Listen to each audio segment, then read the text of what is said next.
میں ہوں سوات سے سید انور شاہ اور اس وقت ہم موجود ہیں تحصیل کبل کے علاقے کانجو میں، جہاں دوران آپریشن سینکڑوں مکانات تباہ ہو گئے ہیں۔ ضلع سوات جو 3 سال تک میدان جنگ بنا رہا، غیر یقینی صورتحال اور آپریشن کی وجہ سے اس علاقے کو بہت بڑی تباہی اور بربادی کا سامنا کرنا پڑا۔ گولہ باری اور بم دھماکوں کی وجہ سے ہزاروں مکانات تباہ ہو گئے، جس سے یہاں کے لوگ مزید مشکلات کا شکار ہونے لگے۔ عسکریت پسندی کے خاتمے کے لیے آپریشن راہ حق اور پھر آپریشن راہ راست شروع کیا گیا۔ امن کی بحالی کے بعد غریب عوام کے مالی نقصانات کا ازالہ کرنے کے لیے حکومت کی طرف سے ایک سروے بھی کیا گیا، تاہم ابھی تک تباہ شدہ مکانات کے مالکان کو حکومت کی طرف سے کوئی معاوضہ ادا نہیں کیا گیا، جس کی وجہ سے عوام میں مایوسی پھیل رہی ہے۔ سوات میں حکومت کی طرف سے تعمیراتی کاموں کے حوالے سے کاغذی کارروائی تو مکمل ہو چکی ہے، لیکن تعمیراتی کاموں میں تاخیر کی وجہ سے عوام میں مایوسی پھیل رہی ہے۔ کیمرہ مین سعید اقبال کے ساتھ سید انور شاہ، دنیا نیوز، کانجو، سوات۔ اس وقت میں چارسدہ کی ماجوکی پارک میں موجود ہوں، جہاں پر امن کے نام پر ایک کرکٹ ٹورنامنٹ کا انعقاد کیا گیا، جس میں ضلع بھر سے 24 کرکٹ ٹیموں نے حصہ لیا۔ امن کرکٹ ٹورنامنٹ کا فائنل پارک 11 ماجوکی اور میاکلی پلانگ کلب کے درمیان کھیلا گیا۔ پارک 11 ماجوکی کی ٹیم نے پہلے بیٹنگ کرتی ہوئی مقررہ اوورز میں 86 رنز بنائے۔ جواب میں میاکلی پلانگ کلب کے کھلاڑی مقررہ اوورز میں 5 وکٹوں کے نقصان پر 80 رنز بنا سکے۔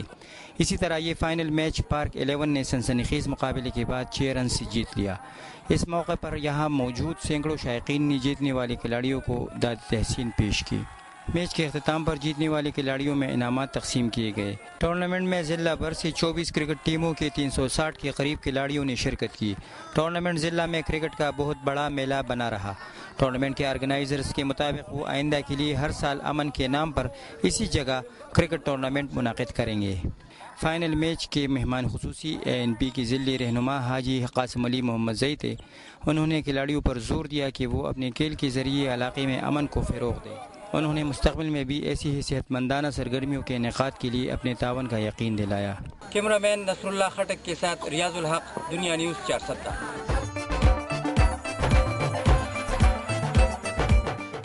سرحد کے بعد اب آپ کو لیے چلتے ہیں دارالحکومت اسلام آباد کی طرف، جہاں مضافات میں پائے جانے والے قدیم غاروں کے بارے میں رپورٹ کے علاوہ جنت نظیر وادی آزاد کشمیر سے بھٹو پاک کی خستہ حالی پر مشتمل رپورٹ بھی پروگرام میں شامل ہے۔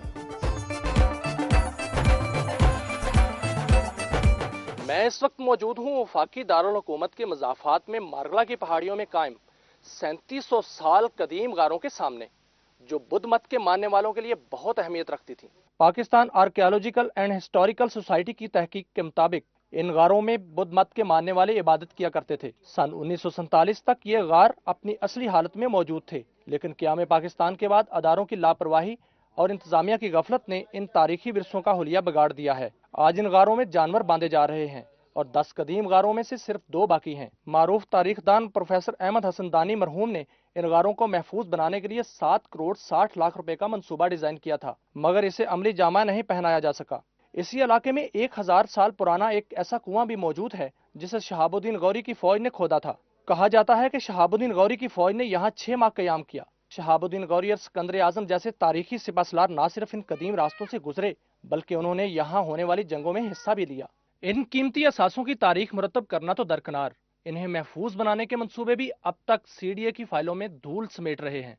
کیمرہ مین انجم فاطمی کے ساتھ میاں شاہد، دنیا نیوز، اسلام آباد۔ میں اس وقت موجود ہوں رٹھوا ریام کیبل برج کی سائٹ پر، جو کہ میرپور سے اسلام گڑھ اور چکسواری کے درمیانی فاصلے کو کم کرنے کے لیے بنایا جا رہا ہے۔ آزاد کشمیر کے ضلع میرپور میں 2003 سے منگلا ڈیم کو اونچا کرنے کے قومی منصوبے کا کام جاری ہے۔ اس منصوبے پر کل لاگت 1 خرب 10 ارب روپے ہے۔ اس منصوبے سے متاثر ہونے والے لوگوں کے لیے ایک جدید نیو میرپور سٹی اور 4 ایملٹس پر کام شروع ہے۔ اس قومی نوعیت کے منصوبے میں میرپور شہر اور اسلام گڑھ چکسواری کے درمیانی فاصلے کو کم کرنے کے لیے رٹھوا کے مقام پر 7 کلومیٹر لمبا رٹھوا ریام پل کی بھی تعمیر شروع کی گئی ہے۔ 7 کلومیٹر لمبا یہ کیبل برج پاکستان اور آزاد کشمیر کی تاریخ میں ایک عظیم شاہکار ہوگا۔ اس پل پر مجموعی طور پر 580 کروڑ روپے خرچ ہوں گے۔ اس پل کی تعمیر سے میرپور سے اسلام گڑھ چکسواری اور دیگر علاقوں کی مسافت میں 21 کلومیٹر کی نمایاں کمی واقع ہوگی۔ رٹھوا ریام کے دونوں جانب اپروچ روڈ پر تیزی سے کام شروع ہے، جبکہ اس پل کی تعمیر دسمبر 2012 تک مکمل کر لی جائے گی۔ پل کی تعمیر کے لیے غیر ملکی انجینئرز کی خدمات بھی حاصل ہوں گی۔ رٹھوا ریام پل کی تعمیر نہ صرف پاکستان اور آزاد کشمیر کی ترقی میں ایک سنگ میل ثابت ہوگی،